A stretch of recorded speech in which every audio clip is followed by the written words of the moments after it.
யாரும் மேக்ஸிமம் சுனாமியை நேரடியா பார்த்திருக்க வாய்ப்பே இல்ல. சோ உங்களுக்காகவே மக்களால கேமரா மூலமா தைரியமா ரெக்கார்ட் செய்யப்பட்ட 5 மிகப்பெரிய சுனாமிகள். இந்த இங்கிலீஷ் படத்தெல்லாம் பார்த்திருப்போமே, அந்த மாதிரி சுனாமியும் உண்மையிலே இந்த பூமியில ஏற்பட்டிருக்கு. வீடியோட கடைசியில அதை பார்ப்போம். ஃபர்ஸ்ட் சுனாமியை பார்க்கறதுக்கு முன்னாடி இந்த வீடியோக்கு ஒரு லைக் மட்டும் பண்ணிருங்க. இப்போ வாங்க டைரக்டா வீடியோக்குள்ள போகலாம். 5வது இடத்துல இருக்கிறது சுனாமி அப்படிங்கிற வார்த்தையை பழகி போன இந்தோனேஷியா தான். எந்த அளவுக்குனா வருஷத்துக்கு ஒரு தடவை தீபாவளி பொங்கல் வர்ற மாதிரி வருஷம் சுனாமியும் மறக்காம அங்க வந்துடுது. இந்த வீடியோ பார்க்கும்போதே உங்களுக்கு தெரிஞ்சிருக்கும், சுனாமி வர்றது நல்லாவே தெரிஞ்ச இந்த மனுஷன் பாத்தீங்கன்னா வீட்டுக்கு மேல வந்து தப்பிக்காம மரத்துல தொங்கிக்கிட்டே சுனாமியவே தைரியமா வீடியோ எடுத்துட்டு இருக்காரு. 2018 ஏற்பட்ட இந்த ஒரு சுனாமியில சிக்கி கிட்டத்தட்ட 500 இந்தோனேஷியன் மக்கள் உயிரிழந்திருக்காங்க. 4வது இடத்துல சைனால 2011 ஏற்பட்ட சுனாமி. இந்த சுனாமி கொஞ்சம் பயங்கர எஃபெக்டிவா இருந்ததுனால 18,000 மக்கள் வரையும் இந்த சுனாமியில சிக்கி உயிர்ந்திருக்காங்க. 18,000 மக்கள் இறந்து போற அளவுக்கு இது கொடூர சுனாமி எல்லாம் கிடையாதாம். போதிய விழிப்புணர்வு இல்லாம மக்களும் இதை பொழுதுபோக்கா நினைச்சு கடற்கரையில பாத்தீங்கன்னா கூடியிருந்ததுனால தான் அதிக அளவு உயிரிழப்பு ஏற்பட்டிருக்கு அப்படின்னு சொல்லப்படுது.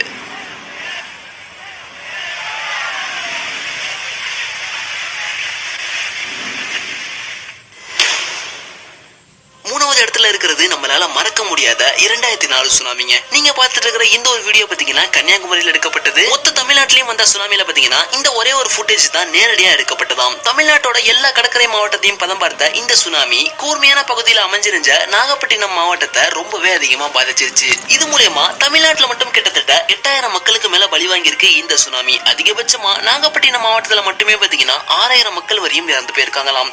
இந்த சுனாமியில நம்மளை விட அதிக அளவுல அடி வாங்கினது பாத்தீங்கன்னா இலங்கை தான். கடல் நடுவுல இருக்கிறதுனால நாலா பக்கம் சுனாமி தண்ணி அட்டாக் பண்ணி 30,000 மக்களுக்கு மேல இறந்து போயிருக்காங்க ஸ்ரீலங்கால.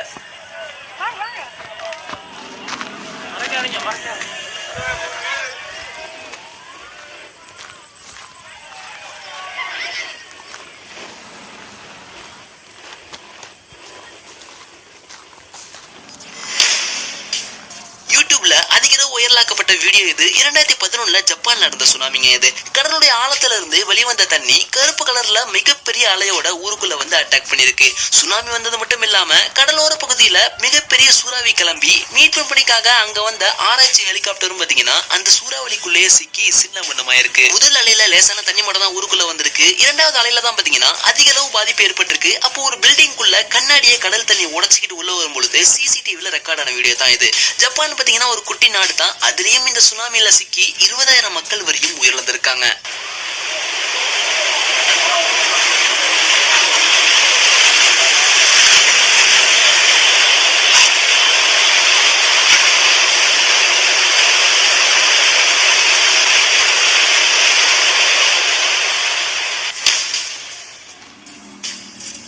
இருக்கிறது வரலாற்றிலே பதிவான அதிக மக்கள் உயிரிழந்த இந்தியன் ஓசோன் சுனாமி. 2004 இந்தோனேஷியா கிட்ட ஏற்பட்ட சுனாமினால தான் நம்ம தமிழ்நாடு வரையும் கடல் தண்ணி உள்ள வந்திருக்கு. நமக்கே இந்த நிலைமை அப்படின்னா அது உருவான இந்தோனேஷியால எந்த அளவு பாதிப்பு ஏற்பட்டிருக்கும் அப்படின்னு பாருங்க. இந்தோனேஷியாலேயே புரட்டி எடுத்து 1,67,000 மக்கள் இறந்து போயிருக்காங்க இந்தோனேஷியால மட்டுமே. ஒரே சுனாமில பல உலக நாடுகள் பாதிக்கப்பட்டது அப்படின்னா அது இந்த ஒரு சுனாமி தான். கிட்டத்தட்ட இந்திய பெருங்கடல்ல ஏற்பட்ட இந்த சுனாமினால பாத்தீங்கன்னா இந்தோனேஷியா, இந்தியா, ஸ்ரீலங்கா, மாலத்தீவு, தாய்லாந்து, மலேசியா இப்படி எல்லா நாட்டையும் பதம் பார்த்து மொத்தம் 2,25,000 மக்களுடைய உயிரை பலி வாங்கியிருக்கு. இந்த நேரம் பார்த்து ஸ்ரீலங்கா, இந்தோனேஷியா, மலேசியாவுக்கு வந்த வெளிநாட்டு சுற்றுலா பயணிகளும் பாத்தீங்கன்னா 2,000 மக்கள் வரையும் உயர்ந்திருக்காங்க.